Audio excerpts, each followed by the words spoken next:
Ladies and gentlemen, three comparatives that I'm going to do in my speech. First, if the coup succeeds, there is more likelihood for people to get more rights and more democracy within Turkey itself. Secondly, instability and why it's likely to be greater when the coup fails. Thirdly, about international relations with Turkey and why they're likely to be significantly more stable. Before that, what exactly are we talking about? We think the likely scenario when the coup succeeds contains the following elements. First, we believe that the army as a whole front will unite behind us, even though it was initially started by a single faction within the army, simply because most of the army wanted to take part but were afraid of this losing. Therefore, we think that the army perceives itself as a defender of democracy, and we believe the generals, when they see an opportunity to take more power, are likely to capitalize upon that. Second, we believe that in order for this to succeed, there has to be some degree of international support for that new regime. We say that support will either be given on the initial phase or after the coup has already succeeded to an extent, because the West also needs Turkey on their side, whether it's for the refugee agreement, whether it's for things like the fight against IS, and all sorts of other things happening in that region. In fact, it's a member of NATO.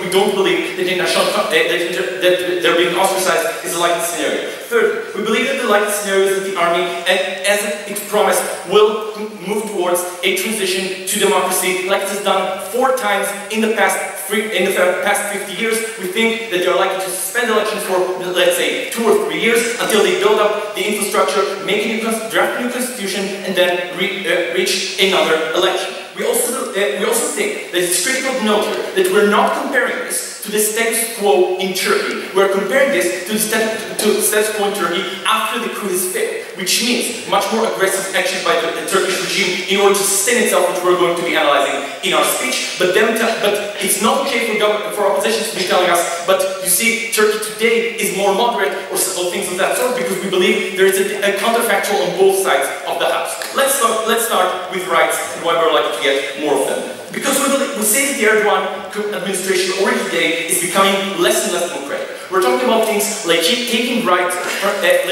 taking more and more authorities to the presidential branch. We're talking about things like limiting the media and opposition parties. We're saying when that happens, and when they have a captive audience that can't get other information about what they're electing, mostly concentrated in villages where they're exposed to propaganda from the Erdogan regime, we're not actually getting true democracy, and they don't have an interest in representing large sections of the Turkish public. Therefore, we're saying in terms of the army, we believe, first of all, that the army does have an interest in actually establishing democracy within Turkey. Why? First, we say that the army has done this several times in the past. We're saying this is what these people in the army in Turkey, unlike other places, the army has been trained for this. This is part of what officers, the ethos of the army. Is the clarification? No, it doesn't go. So it's part of the ethos of the army. They've been trained for this. They have operational plans to do exactly that. Second of all, we're saying that just the fact that they've done this in the past is a good indication that this is likely to be a scenario. Second, we're saying that they have an obligation that they made towards the Turkish people, that the Turkish people will not be willing to accept a military rule for a long period of time if they don't follow up on that claim. What does that mean? It means people can have massive strikes. It means people can have massive demonstrations. For all these reasons, we just don't think it's likely that the army will be able to keep a dictatorship. Thirdly, we're saying that the army will be more dependent than Erdogan himself on international support. Why? Firstly, their arms come mostly from the West. Secondly, because they have more of an ethos of needing the West, especially when they don't have the population to rely on as a foundation for their rule.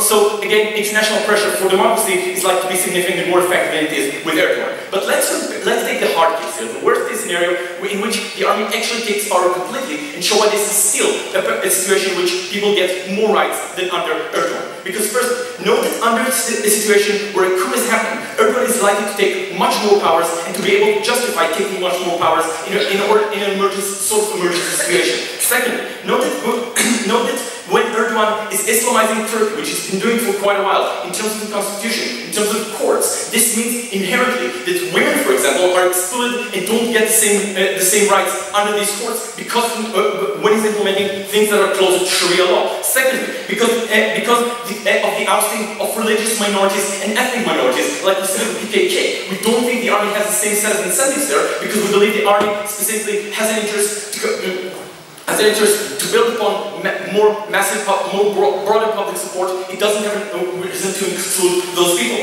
Thirdly, the army, as we said, is more influenced by international pressure, which also translates even within a dictatorship. They're just likely to give more rights to individuals. For all these reasons, we say we get more rights and more democracy under our side of the house. Before I go on, closing, has any questions? No?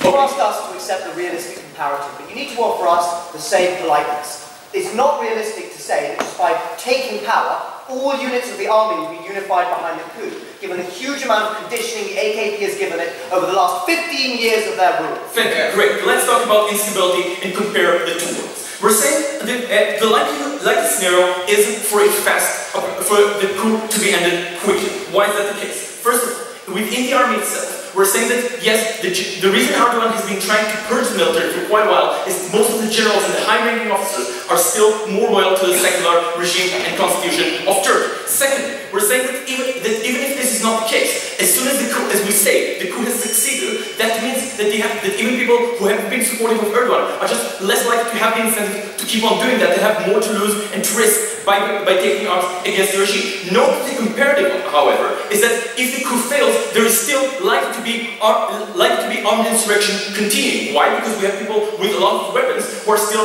fighting against, who feel threatened and feel that they could end up in jail or dead. Therefore, they're more likely to still use those guns against the government. Note also that the AKP specifically is likely we're likely to be able to mention them quite fast because most of their power centers are not in Istanbul and Ankara, but in the villages. This is where the more mass popular support lies. The mass popular support in cities is more for the secular parts, meaning there is more of an ability for the army to take the centers of power. If they want to tell us that some parts of the army will go against that coup, then they also have to take into account that the public within the cities is more likely to side with the factions who are against Erdogan, and therefore making it significantly harder for their side to win. Moreover, we're saying that the backlash that will be felt by religious people is also matched today by the backlash felt by secular people who are living in Turkey by the tens of thousands because they feel that their right to not respect their country is gone its way. For all these reasons, we say there is more stability on their side of the house, there are more rights. On our side, we are proud to propose the motion. Thank you very much.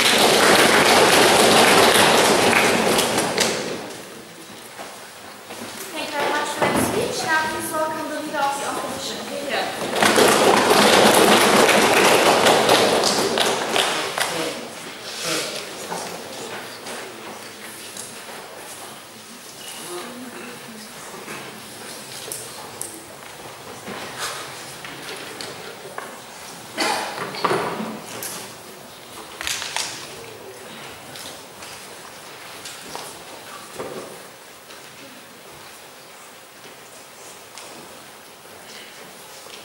This is an excellent motion, and we intend to do it justice. We will accept the realistic counterfactual, i.e., we are happy to defend the fact that we support the fact that the coup failed, even though we probably regret it happened in the first place.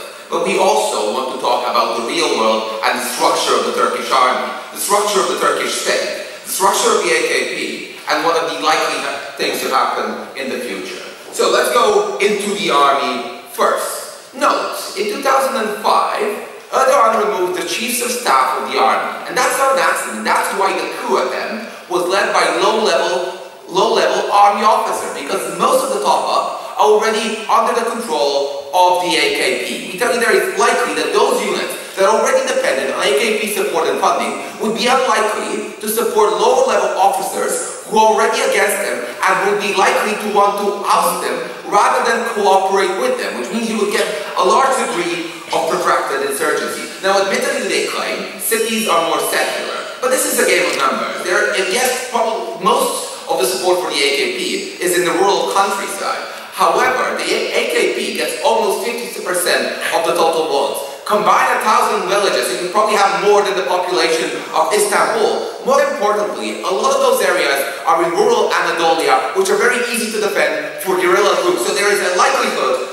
of a protracted insurgency. Do some people feel alienated by the AKP and the status quo? Yes, of course they do. However, there is at least a degree of democratic representation that does not exist under the counterfactual. Liberal groups and the Kurds can unify into parties like the HDP, which admittedly are heavily persecuted, but they're at least possible to get into parliament, contrasting with a scenario where a bunch of generals, well not generals in this case, more likely lieutenants, at the top make decisions for them. People are far more likely to feel alienated on their side of the house, contrasted with ours. Then they tell us, but the AKP isn't a true representative of the population because they're just fed propaganda.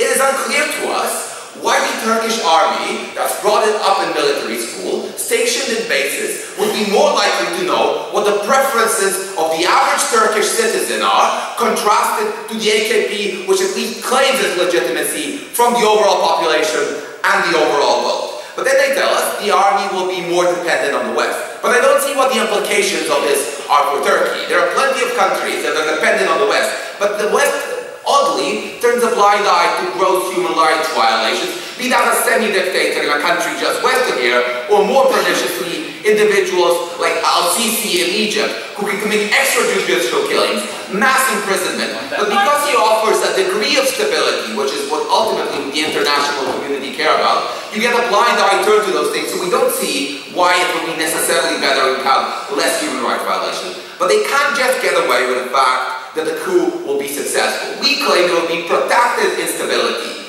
5 reasons for this. The first one I've already pointed out, which is the army is not homogeneous. And more importantly, it is also geographically distinct, which means most of the support for Republican secular elites is on the seaside, places like Izmir, places like Istanbul. Well, that's why the biggest opposition to the coup was in places like Ankara, and you're likely to have regional split of people, or you're likely to have insurgencies in places like Anatolia. Note especially that this is different contrasted to Thailand, where you have the Shinawatra government for 1 or 2 years. You have 15 years of AKP rule in Turkey. That means they have a sufficient amount of time to put their own cadres in the army. Secondly, we tell you on this, there is a large regional divide between the rural and urban parts.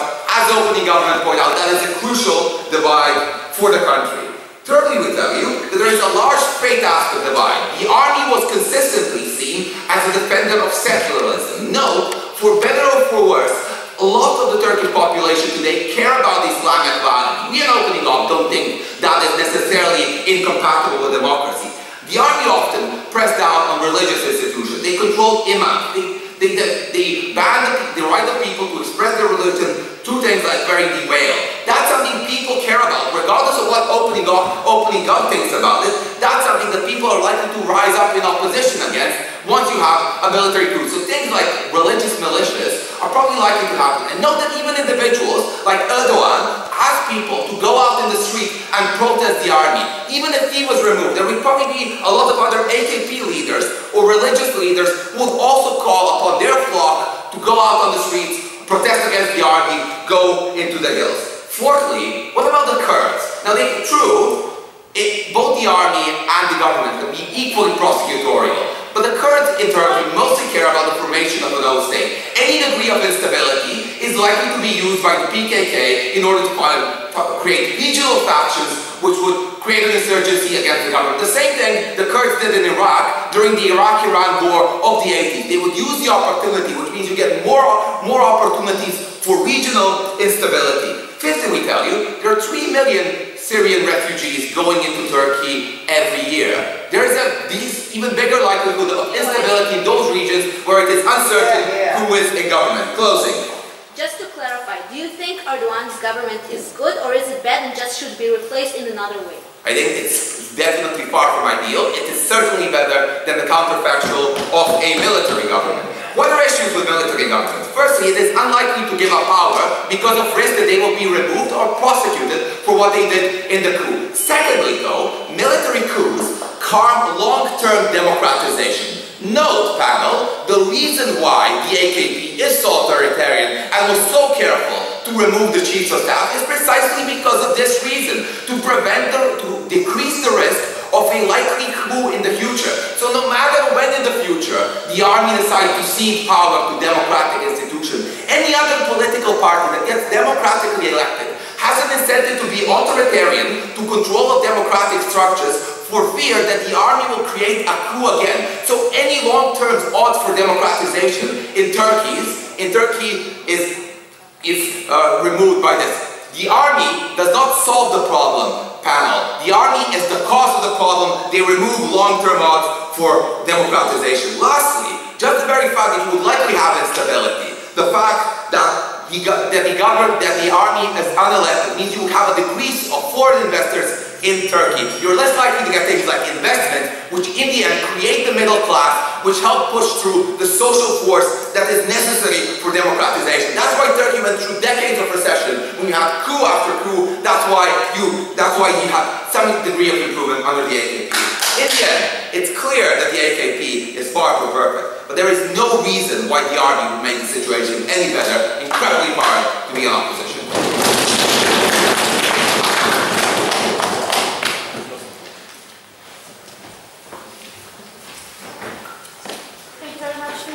Now please welcome the Deputy Prime Minister. Here you go.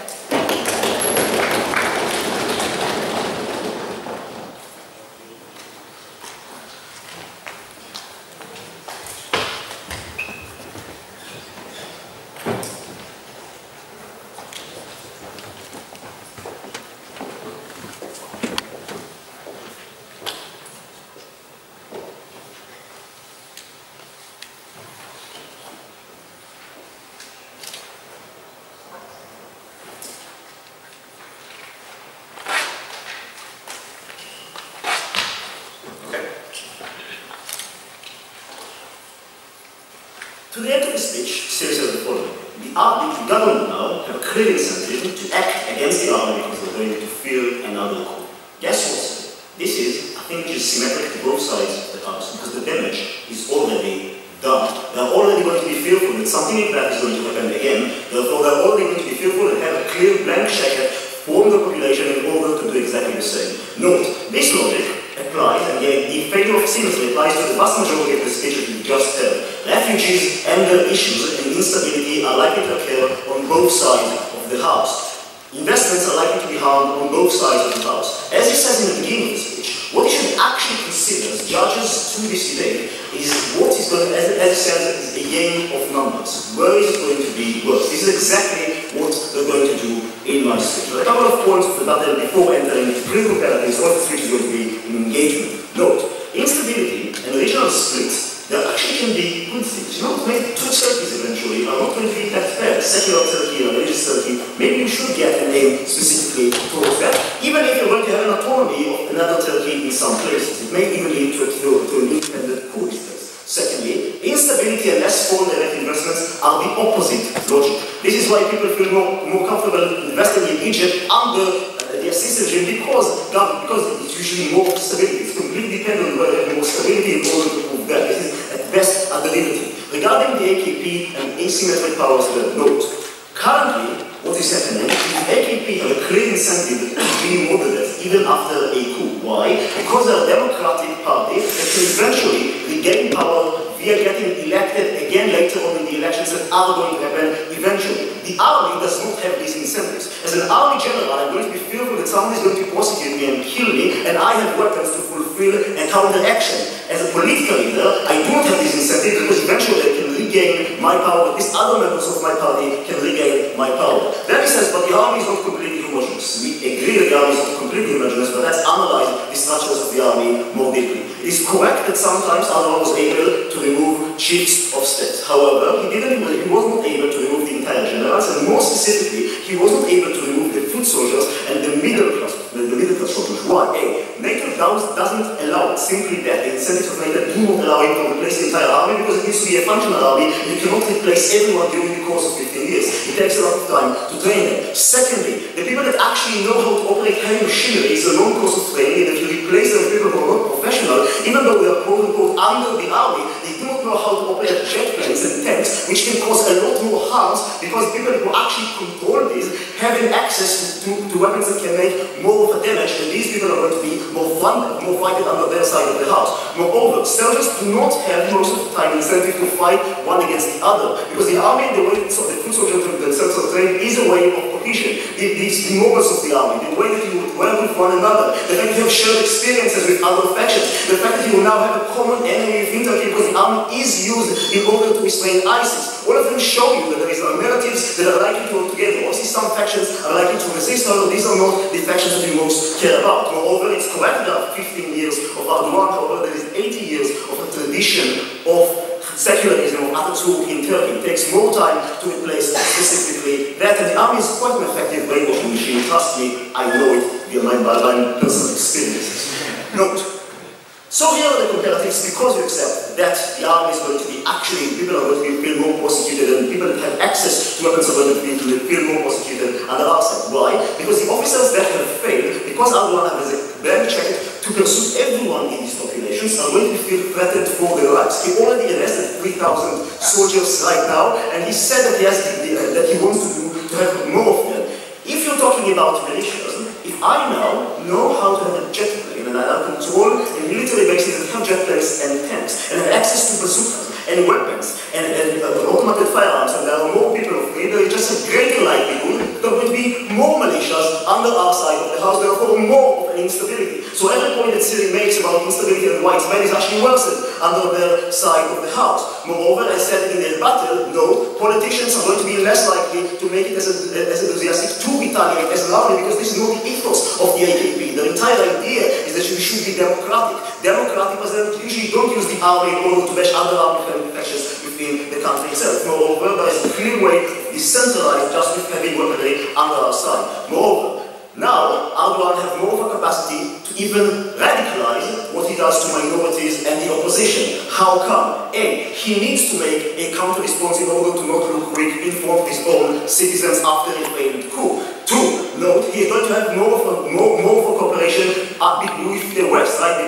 Because the West has incentives in Turkey as well, and because Erdogan has succeeded to maintain his governorship, it's likely that places are going to just give him more of a leeway to act. This is even more correct for countries as Russia and China that are fearful for their own regimes that just going to say, do whatever you want within the country. The population themselves are going to have more of an appetite for a counter-response which is going to be fast against the opposition, right? Because it's easy to label everyone as a traitor and there's blank check to call everyone and use their forces against them. What is likely to be used for? To weaken the judiciary, to weaken the opposition, to encourage his rule as presidents, to weaken the army as itself. How can he do it before they want to kill? Why?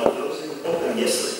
So what is likely to create more instability? A protracted insurgency and a possible civil war, or several thousand people being arrested? We disagree that it's going to be a likely prolonged civil war, or it's going to be worse under your side. Why? Because more people with more vocabulary are actually going to feel more threatened under our side of the house. This is the comparative in this debate. How is it likely to use this bloodshed? To actually higher the threshold of oppositions entering into parliament, to call everyone a traitor, and to limit media access for a lot of people because of a fear of a new coup. To throw out pull and to limit finances of other money flowing into Turkey for people that he's going to feel as threatening his own regime. These things are going to be in red. Why? Because a lot of the security in Turkey and a lot of the restraint in Turkey is a result of Erdogan feeling the army to do something in the future, right? He was fearful to prosecute secularism, to prosecute churches, to prosecute the newspapers, because he knew that there is a way that the army can over-oust him. If he has the capacity to weaken the army, to have a blanket check in order to revolutionize the system, now the bazooka that the army holds before him and say, if you're going to do something really bad, we're going to do something against you, is completely weakened. Therefore, he has more leeway and less of an opposition to fulfill specifically that. We have analyzed in the first speech why Erdogan rule is really bad, why secularism is something which provides more rights. Now Erdogan has more of a capacity to even radicalize specifically these policies.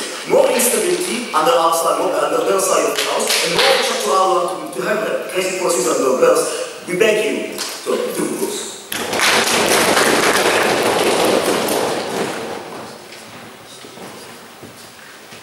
Thank you very much for that speech. Now please welcome the Leader of the Opposition. Thank you.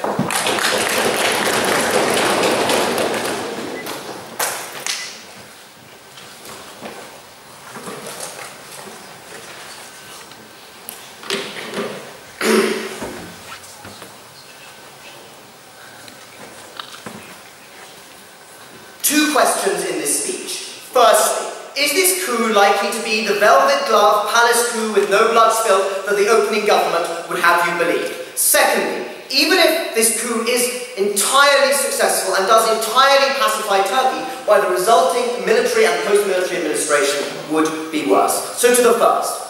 Their claim, the first words out of the mouth of Ayal was, the army would unite. This was pure wishful thinking. This is not like the Morsi administration, which had 2 years of weak government. This is not like the Shinawatra administration, which also had 2 years. This is after 15 years of continuous rule, of replacing the entire office of corps of the military, of changing the people who run the military training schools, of changing the people who run the military engineering academy, of changing literally every military institution under the control of a party with over 60% of the vote for 12 of those 15 years. It is naive at best to assume that after that protracted process of infiltration, the military will just keel over and resume to the Kemalist notions put forward by Ataturk 90 years ago. Let's be very clear in this debate. They say the average people within the military will, in all cases, support the coup and support democracy. But that misses the ambiguity of this situation. Firstly, the side that has democracy on their side is not clear-cut. Because guess what, guys? The AKP won over 50% of the vote in the last election 2 years ago. So it's absurd to claim that people in the army will just see the military side as the democratic one when they are overthrowing an overwhelmingly democratically elected government. Secondly, their senior officers are in large numbers of cases appointed by the AKP. That means, even if they find this democratic question ambiguous, on one side they're being insubordinate, on the other side they are not. Finally, it's worth noting that military propaganda has been largely controlled by the propaganda department of the AKP. So people on the ground, going through military school, getting mentored by their first officers, have been told that the AKP is the democratically elected government of Turkey and that they know their loyalty to the Turkish people and the government they have put in place. I am not saying that every single person in the military will keel over. What I am saying is there will be a conflict of loyalties that will mean that a large number of troops and a large number of units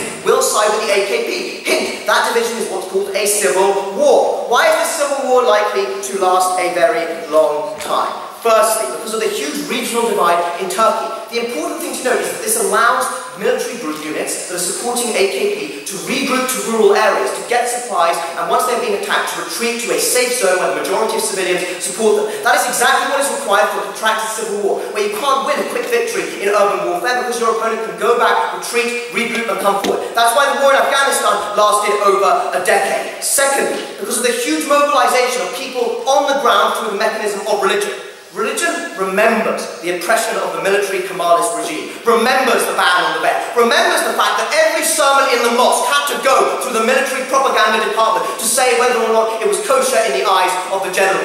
They remember that. So when they see a military coup throwing over an Islamist government, when the military leaders have been outspoken in criticizing the Islamism of that government, we think they will feel under attack. This means two things. Firstly, it means they will give support, it means they will give food, it means they will give shelter to the people who are fighting, allowing them to regroup and come back and make this protracted civil war last a long time. But secondly, and perhaps even worse, it allows for insurgency. It catalyzes groups like Al-Nusra and IS to start attacking Ankara and Istanbul. Crucially, as we learned in round 5, that is in many cases the stimulus for further repressive measures like state of emergency and martial law at the hands of the military regime. Finally, they said, guys, the military and the PKK are coup. Wrong. Who's been the people shooting at the PKK? Who are the people who arrested Abdullah Öcalan, the leader of the PKK, in the first place? Who are the people pushing Tayyip to constantly restrict the rights to Kurdish language? Hint, it was the Kemalist army who believed in unifying Turkey, not Kurdistan. So, why comparatively do we win? Because on their side they get a slow and grinding repression. They get a repression based on stimulus and response. Every time someone threatens democracy, every time someone threatens Tayyip, he increases repression. On our side, we have a continuous civil war, continuous martial law, continuous battle lines being drawn up on the outsides of cities as troops come in from their rural strongholds in support of the democratically elected government. That is a recipe, not for occasional stimulus, allowing arrest of another 1,000 judges or 3,000 officers, but rather constant stimulus, allowing for a constant martial law and military regime. That is the comparative in this debate. And even if you don't believe that, bluntly, rocket fire kills more people than the occasional arrest. Opening.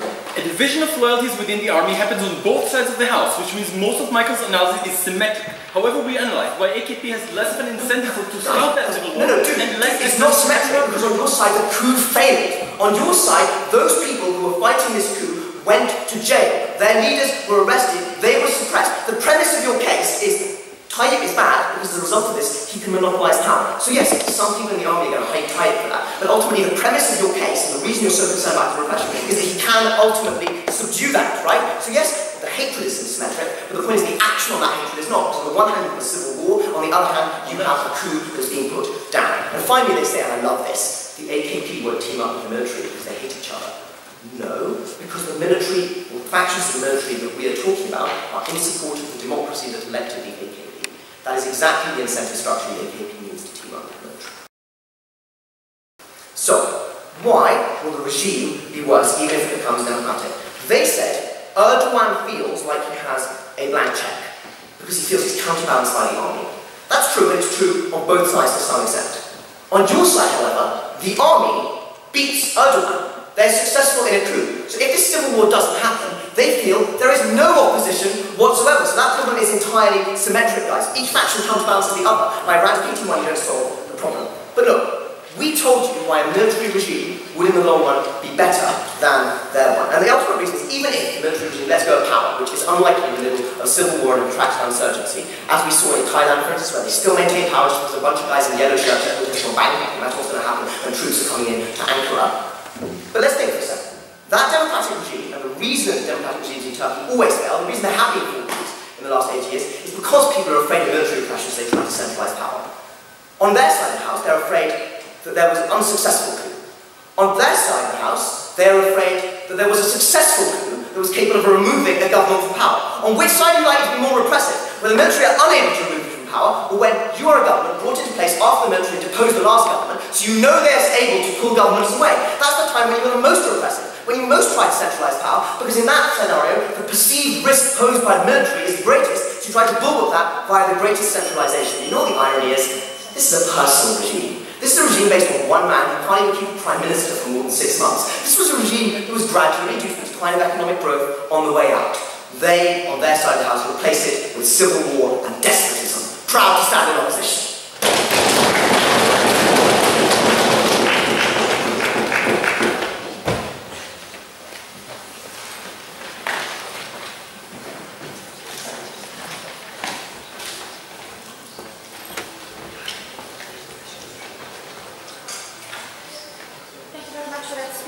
Very much to the first half, and now please welcome the member of government.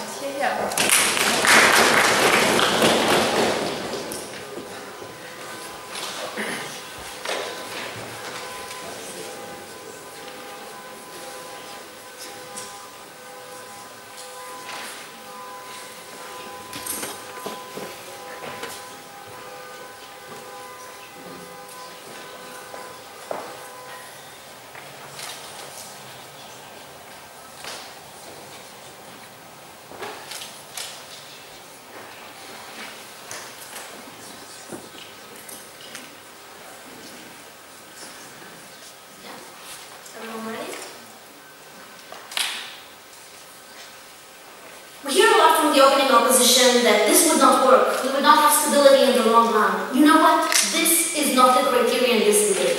Because we think that if there is legitimacy to a coup, if the goal is right, there would be instability in both sides of the house. The only question is it worth fighting for, and should we have won?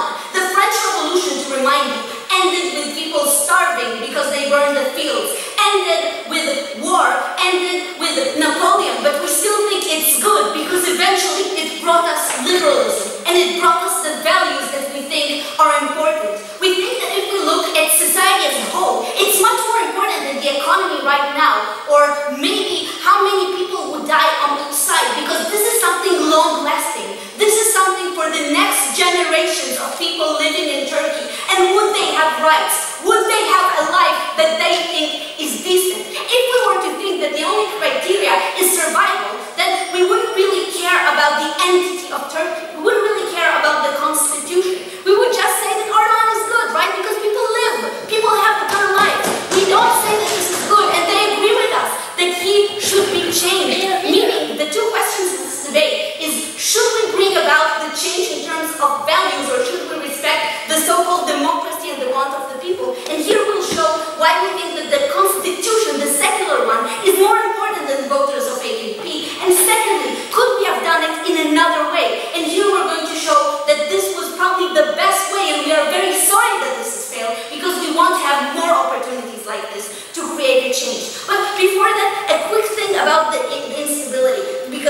children, but they still grew up on Ataturk. They still grew up on the fact that Turkey should be liberal, should be secular, and most of the people do support that idea at least. So they won't be against what the military represents. Now this leads me to my positive, because the Turkish army doesn't only defend the borders, it has a specific role. It is the defender of the eternal secularity clause in the constitution. It has done so constantly. That's why all the previous coups were legitimized by the people. Now we think that what Erdogan is trying to do, he's trying to change the rules in order to eventually change the constitution. But what he's doing right now is unconstitutional. He's going against the separation of authorities. He's going against freedom of speech. He's going against journalism and so on. Now notice here that this is already a legitimate enough of a reason to take him down, because we think that the constitution has a higher status than just any other law. Why? Because it represents the spirit of the people that is above them. That's why it's much harder to change that. And we say that this is the thing that ensures that even minorities get what they want. Because if that weren't the case, then democracy would just be about whatever most people want. But we say that sometimes what most people want is oppressive enough to others that we say that if we compare many people but to the damage done to one, we say that certain damage, like taking away your rights, could be much more detrimental than maybe a bit more happiness to the majority deciding now to oppress. So we think that we should go for the side that wants to protect the constitution. And the military said that. It was even in the context slide. Moreover than that, they have the political backing of Fethullah Gulen, which does that in his schools, in his teaching. That's what he promotes. So he even has a political backing. And there is Ataturk's party. So we think that there is enough of a backbone to actually create a new regime that would be, according to the constitution, that would be secular, that would be good. And if it wouldn't be legitimized by the own people that can agree at least on that. So we say that because of that, we think that this trumps over. Before I go on to my second point. The army had 4 coups in the last 50 years with the goal of spreading democracy. The best leader it created was Recep Tayyip Erdogan. There is an incentive to centralize power. How many more coups are needed to change that? It didn't create Erdogan. Erdogan rose to power because enough time has passed and people forgot, and also he had the opportunity to actually climb slowly. He didn't say, I'm a dictator. He did that breaking the laws in the salami method. We say that we are going against it. So we don't think that there would be a new Erdogan, and if there would be, we are for another coup. We are okay with that. Now, why do we think that there wouldn't have been another way? Because they try to tell us, oh, there could be a new party, we can go through parliament. Wrong. Notice that the closest attempt we had to this was the new Kurdish party that in a magical way came over the 10% threshold, which is unbelievably high. And even then, there was a new election, meaning that Erdogan was able to scheme once again his opposition out of the equation, and he does even more to ensure that they won't be re-elected again. But worse than that, we say that in a world in which the coup has failed, people have less of an incentive to go and try to change even through the political system. Now here, this doesn't only go against because of the state of emergency. This goes because people see that there is no hope. People see that even the people with the guns were not. I prefer to read The Guardian in foreign policy, so I would like to explain how we are going to achieve long-term stability by changing what democracy means to the people and engaging a moral system in order to be able to justify their deeds and to make their society work. First of all, we believe that criteria should not be how military would react. You have a lot of factors, it is not really predictable, and therefore both cases on the opening bench is something that is not really, that could go to both sides. Whoever provides the mechanism of achieving long-term stability and democracy is going to win this debate. Why is democracy important? Because everyone can see that it brings more of freedoms, more of human rights, more of representation, and all of the other teams try to achieve that. First of all, 2 points about it. First is whether the Erdogan is going to be first. First of all, we believe that this is not quite comparative. Maybe in short run, maybe not. But what is important is that now Erdogan knows that he has internal power struggle, meaning that he needs to rely on external powers, and since he is ally with West and part of the NATO, we are going to have more of a bargaining chip in order to control him, because he cannot rely on the military anymore or his internal powers. We believe that he is not going to be as crazy, or even if he was, it's going to be good because of my extension I will going to provide. Moreover than that, Monica says that people support what military represent. It is really problematic. You need to have a bit of phrasing. People went on the streets by thousands to fight military force with tanks and guns because they didn't believe that their democracy attempt was good enough or valuable enough for them to actually oppose their government they voted for. Meaning that they do not really adore military, but what is really important, they connect democracy to military forces and violence, and this is why we cannot achieve democracy in Turkey. My extension. First of all, why is this not going to provide efficient or long-lasting democracy? First of all, we believe that military is not a good agent of trying to impose any kind of democratic change. Why? First of all, because the perception, you perceive that democracy is something that is happening only through groups, meaning that you can only achieve democracy by violent means, and it is only going to be enforced by neglecting your voting results you had previously.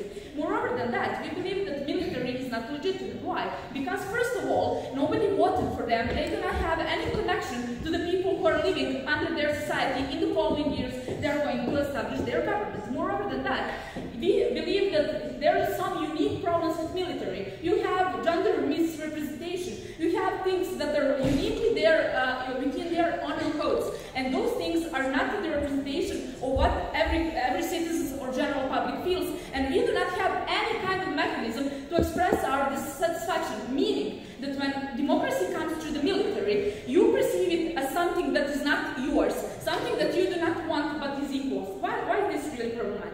Because first of all, you corrupt the idea of democracy. Why is that? First of all, you tie it with violence, fear, with grief, with instability. When these kind of things happen, somebody gets hurt, somebody gets killed, you lose your job, you cannot go to work, your life actually changes drastically, you panic, you do not feel safe in your society. This is something that you connect to anytime you try to make democratic change through these things. Why is this really important? Because you tie this kind of values of democracy to secularism that brings human rights, that brings freedoms and democracy. And what is the impact of this? Impact is that you feel that you need to protect your identity of a Turkish person who supports Erdogan or is more conservative or does not support coup against the democratic perception or the identity that is going to be to impose to you. Why is this really important? Because first of all, you're going to receive backlash from religion. Opening government says, why is this worse than the secular backlash? Because people who are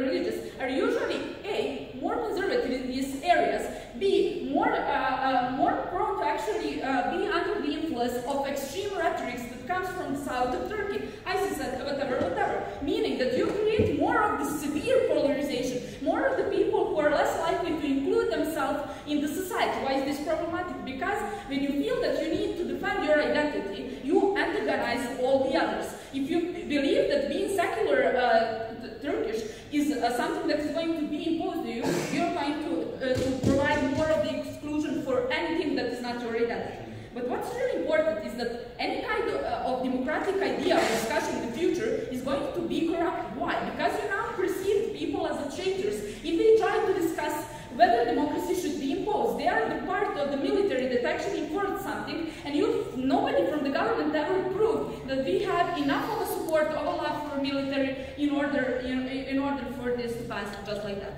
And this is really important for the future. Why? First of all, we believe that there are two groups of people. People who support this kind of group, people who disagree. This is problematic even for those people, because they're going to rely on army to change anything in the future every time something that is not good or working in their society. That means less people participating in political system, less people trying to engage in discussion, less people going to NGOs or trying to make opposition. This is problematic because with these liberal democratic ways, you can actually try to see what your opposition should look like and what democracy you can actually influence the democracy you live in. But what's really problematic is that there are people who are against this. And these people, and we believe this is the majority of the people because what we see and because it failed, because of the people who went to the street that actually disagree with this, These people are going to give more legitimacy to next president to change constitution and to enrich power and rights more easily. Why? Because now they see that it will be something that may happen. So they are more willing to give absolute power to the next president, who is going to be even worse because he is going to feel threatened and going to feel that he is going to be overthrown. For all of these reasons, we have clearly shown you that this is something that does not lead to long stability. Please vote for the opposition. Thank you.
And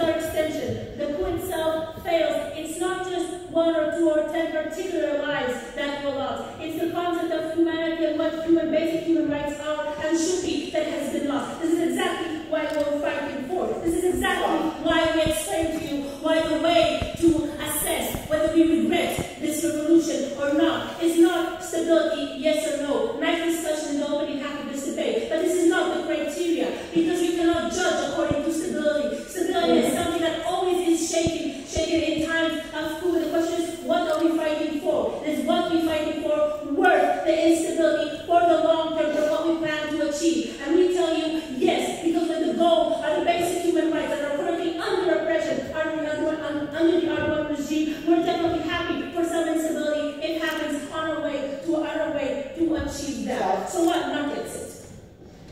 So what do we come and tell you? Two things that are crucial.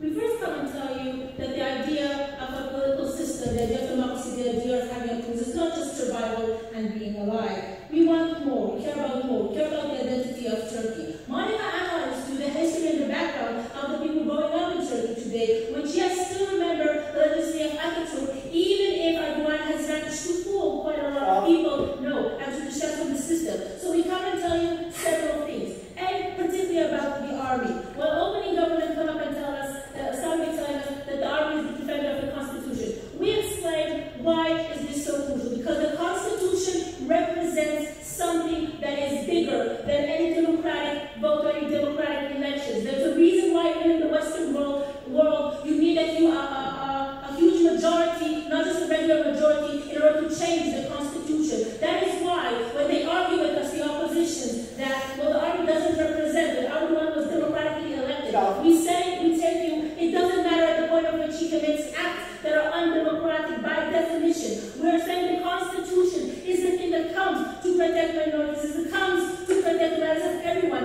And here we're saying that because of this, we need to make sure, we need to have someone to protect it. We need to make sure we promote these ideas. How can we do it? Why do we not have any other way? We have seen that even in elections, even at the point at which Erdogan, like a party manages to pass the threshold somehow, Erdogan calls for a new election, okay? Meaning you need something radical to change the system, to improve it. I am not sure how opening can disagree. Even if civil war is on both sides, on yours, the rebels represent the democratic majority and have a rural Islamist safe haven from which to regroup and retrench. On ours, they just have the support of a minority faction of the army. Which side is that civil war worse? No, Michael, no, disagree. Look, let's look at all these things about extremists and how religious will feel. The fact that you're supporting a secular regime does not mean necessarily oppression of religion. Because when we're saying that there is no oppression of religion, we're saying the meaning of it in Turkey is this not changing the rule. It's not a violent oppression, because the rules there are all already secular. We're not banning people to believe. Actually, we're giving them more freedom to believe in whatever they want them to happen and do it in a better political system. But we come and tell that the point at which this coup has failed, and this is exactly when now you have a problem that is fear of trying again, that is losing faith in the system. If you want to compare democracy the way it was before the coup, or the way it is after the coup has failed, the democracy after the coup has failed is so much worse, because now people do not believe that they can change. Now people have lost faith in the system. Now people are afraid from themselves and from the way that our basic human values have different, and we have lost a sense of humanity. That is why we come and tell you, hey, the moment that they agree with us that the Erdogan regime was not a good regime, and we prove to you that this is the only way to actually change. This is the only way to secure the basic values that do not exist in democracy today. We win this debate. We're so proud for that.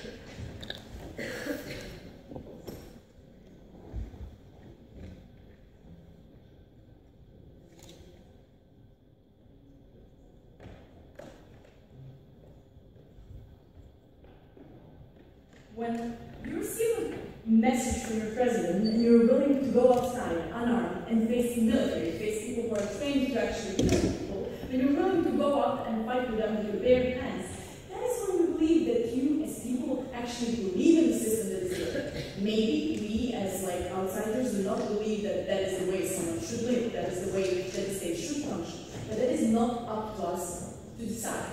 The main question of this debate today is where we will actually have people with more chances of, at the end, achieving democracy. Now, what the second government does not do is that they do not respond to our analysis why military is not a legitimate actor in this situation. And also, they never provide us with reasons why, at the end of the day, this is going to be better for those people. What you have on our side is majority of the population actually not believing in military. So you have majority of the population seeing that this is not something that they have chosen, like literally actively fighting against it, like with their bare hands. So basically you have people who don't are the ones who are going to create the democracy that we so really want to have. So people who are supposed to be the mechanism of that democracy. Because at the end of the day, no matter how good institutions you have, no matter how great politicians you have, if the people in your society are not ready to fight for their rights, are not ready to control their institutions, are not ready to think about the rights of other people, and we have shown you why they're actually going to hate those other people even more at the end. So if you have people who actually form the state, who are in this mindset, you can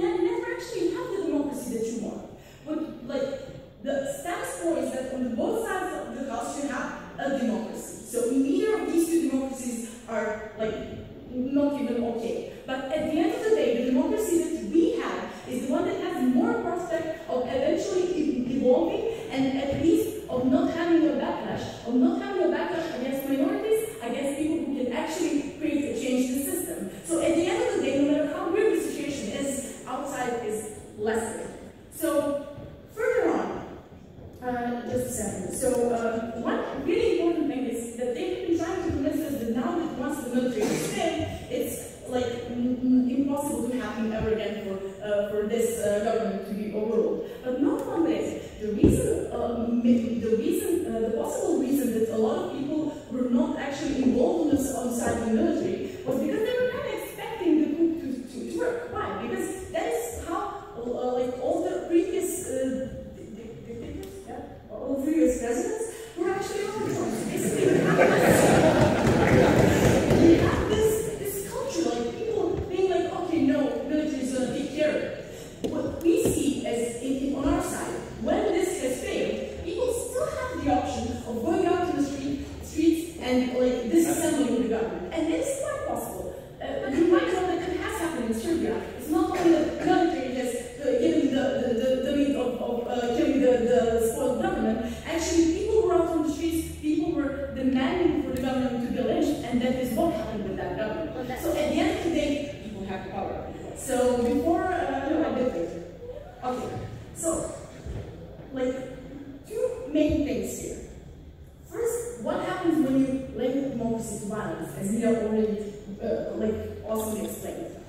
You see it as something that is inherently bad. Now, know that the coup that happened is not quite transparent. You don't know who organized. You have like, okay, military organized. You have this whole space for a lot of people speculating. So the only thing you see, as Mia explained, is that your everyday life is changing. You have people who are infringing your political life, who are infringing your safety, who are out in the streets, who are actually disrupting the system that you like, that you voted for. No matter if it's good or bad, that is the system that you chose to live in. You have people who are making it difficult for you to live in the system that you chose. Now, you see those people as enemies. Now, those people are the people who are linking everything they do, every step that they do with democracy. So basically, you see people who are killing your life quality is people who want to bring you democracy, to impose democracy on you. So not to give you the chance of choosing the democracy that you like, choosing the way of the state that functions that you like and that you want to live in, no, but by making you do it. Now, what do you do that as next?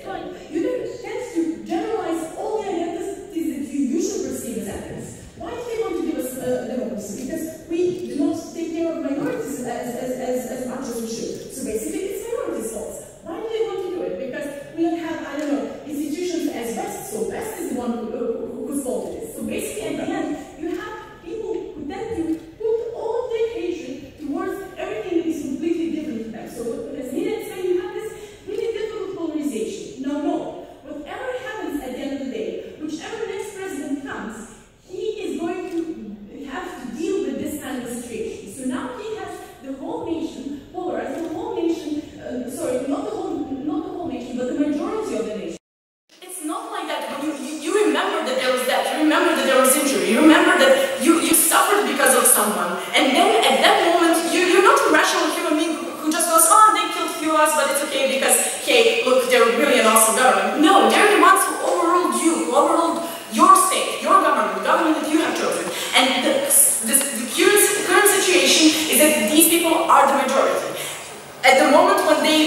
like when there is more people who want to change, we are like more than willing to embrace the fall of the system and everything. But the important thing to take away from this debate is that people are the ones who are supposed to actually create the whole system and to control it later. So at the end of the day, because all that we say does not matter at all if we do not have like the platform of actually actors who are going to implement all of the nice things that we want for people and for the system they want to live in. Because at the end of the day, no matter how bad the situation is, it still has more perspective from our side of the house. We honestly beg you to oppose.